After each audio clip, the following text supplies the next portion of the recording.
ওইটা নাও। দেখুন গাইস, আমার ড্রাগন। হ্যাঁ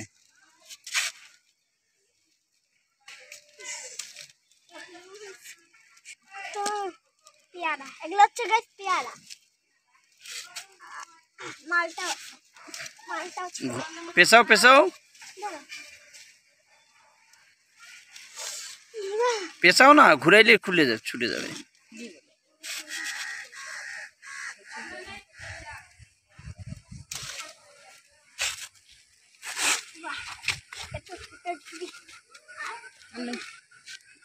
এইটা নইটা না, না এইটা নই, পাশেরটা, এই পাশেরটা, উপরেরটা, উপরেরটা। হ্যাঁ আমি স্বপ্নে কি দেখছি, আমাদের কাছে অনেক বড় ডাল।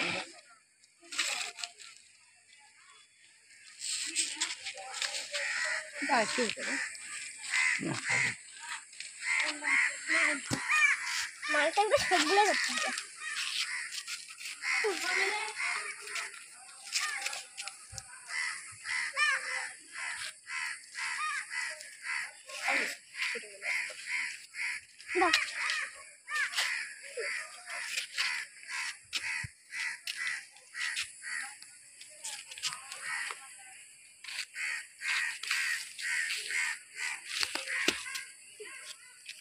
মজা না না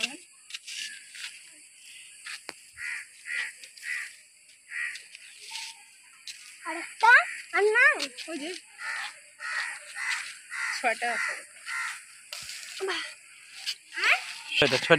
ছয়টাই চলে এসছে। এটা হাতে নাও, হাতে নাও। দূরে যা। গাছ এই যে এগুলো হচ্ছে মালটা, এই যে এগুলো মালটা, এই যে এগুলো হচ্ছে পেয়ারা, 3টা পেয়ারা আর 6টা মালটা।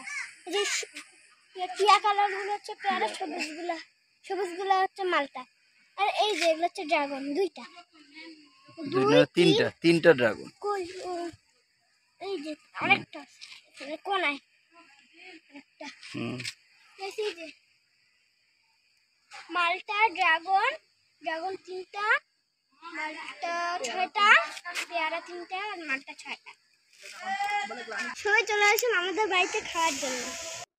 এখানে আসলে মানে নিজের ছাদ বাগানে হওয়া ফল মানে খাওয়ার যে পরিমাণ, সেই পরিমাণের থেকে মানে এই ফলটা খাওয়ার যে আনন্দ, সেই আনন্দটাই কিন্তু আলাদা। আসলে যারা নিজ হাতে গাছ রোপণ করে, সেটা ছাদ বাগানে হোক বা বাড়ির আঙ্গিনায় হোক না কেন, সেই ফল মানে যত অল্পই হোক, সেই ফলটা সবাই মিলে ভাগাভাগি করে যে খাওয়ার যে আনন্দ, যে অনুভূতি, এটা কিন্তু যারা খেয়েছে, নিজ হাতে বাগান করেছে বা গাছ রোপণ করার পর সেটা খেয়েছে, সেই মাত্র এই মানে অনুভূতিটা বুঝতে পারবে যে এই আনন্দটা কতটুকু। তো ফাইনালি এখন আমাদের ফল খাওয়ার পালা।